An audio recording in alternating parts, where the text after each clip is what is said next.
السلام علیکم ورحمۃ اللہ وبرکاتہ۔ آئیے قرآن سمجھیں، عربی سیکھیں۔ سورۃ البقرہ کی آیت 100 پڑھیں گے، اس کو سمجھیں گے۔ فرمایا اعوذ باللہ من الشیطان الرجیم بسم اللہ الرحمن الرحیم اوَكُلَّمَا عَاهَدُوا عَهْدًا نَبَذَهُ فَرِيقٌ مِّنْهُمْ بَلْ أَكْثَرُهُمْ لَا يُؤْمِنُونَ۔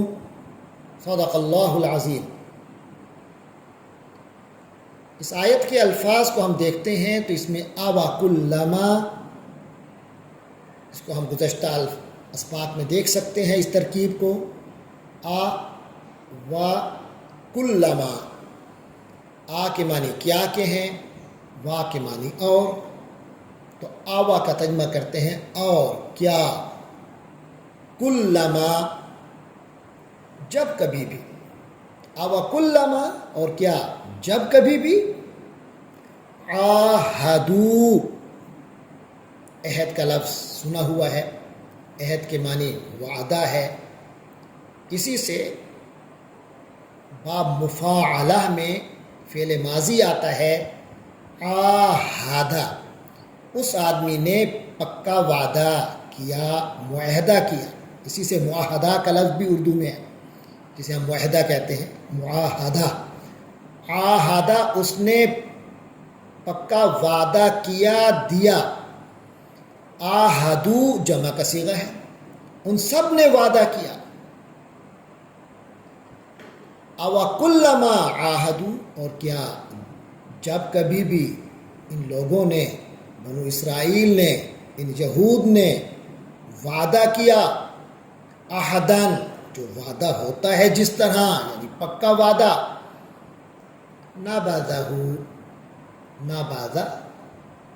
نابازہ کے معنی اس نے پھینک دیا، نابازہ کے آگے ہو لگا ہے تو اس نے پھینک دیا، ہو اس کو، یعنی اس وعدے کو پھینک دیا، نظر انداز کر دیا، گویا کہ پتہ ہی نہیں، سامنے ہے ہی نہیں، پڑے پھینک دیا ہے اسے۔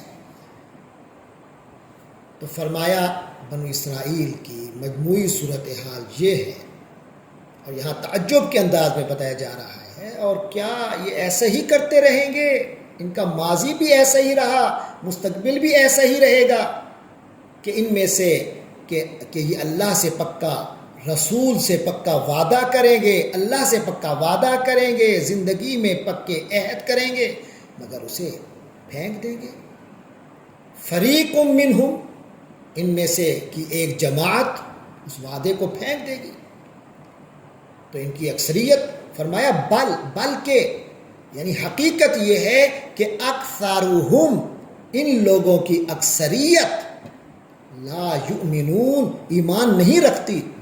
دعویٰ کرتی ہے کہ ہمارا اللہ پر ایمان ہے، اللہ کے رسول حضرت موسیٰ اور حضرت عیسیٰ علیہم السلام پر ایمان ہے، نصارہ تو دونوں پر ایمان کا دعویٰ کرتے ہیں، یہود جو ہے وہ صرف حضرت موسیٰ تک، پچھلے انبیاء سے لے کر حضرت موسیٰ تک ان کا ایمان کا دعویٰ ہے کہ ہم تورات پر ایمان رکھتے ہیں، موسیٰ علیہ السلام پر یقین رکھتے ہیں، اللہ پر ہمارا ایمان ہے، آخرت کو مانتے ہیں، لیکن اللہ فرماتے ہیں بل اکثرہم لا یؤمنون، یعنی دعوی ایمان زبانی ہے، حقیقتاً نہیں ہے ان کی اکثریت کا، کیونکہ جس کا اللہ پر، اللہ کے رسولوں پر، قرآن، آخرت پر ایمان ہو، وہ کبھی بھی اللہ کے کسی حکم کو نظر انداز نہیں کر سکتا، چاہے جائے کہ وعدے کی حد تک کیا ہو۔ نبی پاک صلی اللہ علیہ وسلم اور قرآن کی آمد سے پہلے حضرت موسیٰ علیہ السلام نے خود اپنی امت سے اس بات کا وعدہ لیا تھا، تمام انبیاء نے خاتم الرسل کی تشریف آوری کے حوالے سے اپنی امتوں سے یہ وعدہ لیا تھا کہ جب بھی آپ تشریف لائیں گے ان کے اس پر ایمان لاؤ گے، ان کی اتباع کرو گے، ان کی نصرت کرو گے۔ تو یہ وعدہ نسلاً بعد نسلاً چلا آ رہا تھا کہ کون ہیں جو اس زمانے سے مستفید ہوں گے اور اپنے وعدے کو پورا کریں گے۔ تو اب جب نبی پاک صلی اللہ علیہ وسلم تشریف لا چکے ہیں، اب یہود کا، بنو اسرائیل کا یہ حال ہے کہ بالکل نظر انداز کر دیا ہے اس وعدے کو جو ان سے وعدہ لیا گیا تھا، قرآن کے حوالے سے، حضرت محمد صلی اللہ علیہ وسلم کے حوالے سے۔ لہذا فرمایا اَوَ كُلَّمَا عَاهَدُوا عَهْدًا نَبَذَهُ فَرِيقٌ مِّنْهُمْ، آخر یہ کیا معاملہ ہے کہ ان لوگوں نے جب بھی کوئی عہد کیا تو ان کے ایک گروہ نے ہمیشہ اس وعدے کو توڑ دیا، دور پھینک دیا۔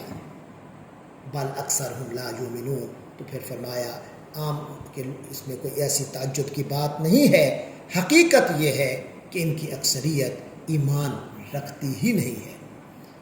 اللہ تبارک و تعالی اس طرح کے محض الفاظ کی بنیاد پر جو ایمانی دعوے کیے جاتے ہیں ان سے ہمیں محفوظ رکھے، ہمیں قولاً، قلباً اور عملاً، فعلاً ایمان والا رکھے۔ وآخر دعوانا ان الحمد للہ رب العالمین۔